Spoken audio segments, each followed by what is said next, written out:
നീ സാധനം എന്തെന്ന് പറഞ്ഞിട്ടാ? സാധനം എന്തെന്ന് പറഞ്ഞാൽ നിനക്ക് തീരെ പേടി ഉണ്ടാവില്ല. അതെന്ത് സാധനപ്പാ? കുറച്ച് അടുക്ക. നീ രാവിലെ വണ്ടി എടുത്തിട്ട് വരുന്നു, ഞമ്മ സാധനം എടുത്തിട്ട് വണ്ടിയിൽ വെക്കുന്നു, കൊണ്ടുവന്ന് പണി തീർന്നു, അത്ര തന്നെ. അടുക്കാലേ ഇത് ചന്ദനം ഒന്നുമല്ലല്ലോ. ഇനി നീ രാവിലെ പോന്നേ, ഉറങ്ങിയിട്ടല്ലേ ഉച്ചക്ക് പോവാ നമുക്ക്. നമ്മളെ സാധനം എടുക്കുന്നെങ്കിൽ ഉച്ചക്ക് പോവാ. അത് മറ്റോന്റെ സാധനം എടുക്കുമ്പോൾ എങ്ങനെയാണ് ഉച്ചക്ക് പോന്നേ? മറ്റോന്റെ അടുക്ക അപ്പൊ നീ കക്കാൻ തന്നെ കൊണ്ടുവന്നേ? ഞാൻ വരാല. അന്ന് നിന്റെ വണ്ടി ഇതാ. വണ്ടി തീരെ തരാല. നീ കാരണം 41 ഞാൻ സ്റ്റേഷനിൽ കയറിയിട്ടിറങ്ങുന്നത്.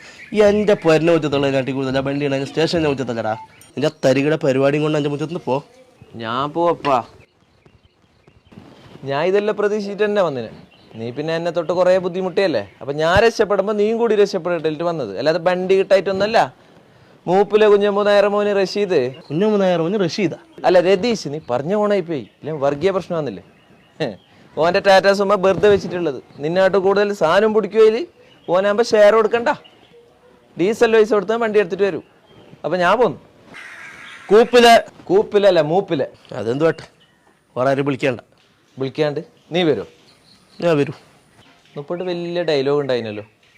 ഡയലോഗിന് കുറവൊന്നുമില്ല, ഗതി കെട്ടിട്ടുള്ളല്ലേ. പെടയിലല്ലോ നൂറോ. നിനക്ക് എന്നെയല്ലേ വിശ്വാസമില്ലാത്ത? ഒക്കെ ഉള്ളതാര്? സുലൈമാൻ മാലിക്. എൻ്റെ സുലൈമാൻ മാലിക് അതിപ്പോൾ അതിർത്തി വിട്ട്